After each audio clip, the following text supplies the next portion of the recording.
សួស្តីទាំងអស់គ្នាគាត់ថាឃើញទិដ្ឋភាពក៏អោយអួយដែរបងប្អូននេះគឺទិដ្ឋភាពថ្មលយនៅគិរីរម្យឥឡូវនេះអេដមិនកំពុងធ្វើដំណើរទៅកាន់គិរីរម្យបន្ទាប់ពីចូលឆ្នាំរួចក៏ចូលព្រៃម្ដងជាមួយនឹងមិត្តភ័ក្តិ3នាក់4ម៉ូតូបាទហើយយើងក៏បានជិះកាត់ព្រៃស្រល់ដ៏សែនត្រជាក់ផងដែរហើយពួកយើងក៏បានមកដល់ទីតាំងបោះតង់នៅតំបន់ថ្មលយ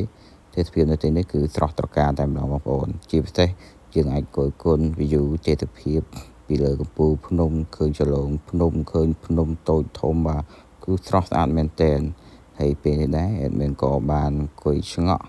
មើលទិដ្ឋភាពបាទគឺអែមណាស់ព្រោះខាងឃើញទិដ្ឋភាពបែបហ្នឹងយូរហើយ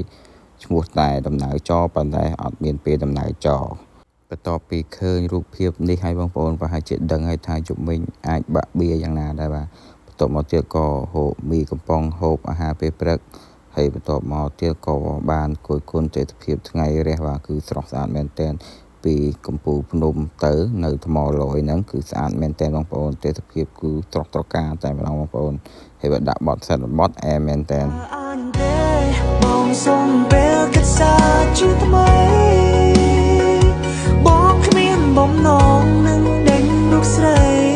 ចាចេញពីបងឆាវឆាយបងរឹងរូបងរករឿងងន់ខំតំណងលើកលែងបងគយគន់ទិដ្ឋភាពនៅតំបន់ថ្មលយហើយក៏បានត្រឡប់មកវិញបាទជិះកាត់ទិដ្ឋភាពព្រៃព្រឹក្សានេះក៏ឃើញថាស្រស់ត្រកាលក៏លួចថតមួយមកបាទធ្វើលក្ខណៈអត់ដឹងខ្លួនឯកលេឆ្លងអូបាទលួចថតពួកម៉ាក់បានបន្តិចហ្នឹងដែរទៅកុំឲ្យថាអត់មានរូបវាហើយពួកយើងក៏បានត្រឡប់ទៅកាន់ផ្ទះវិញអញ្ចឹងវីដេអូហ្នឹងអស់ហើយមានតែប៉ុណ្្នឹងទេបាយបាយ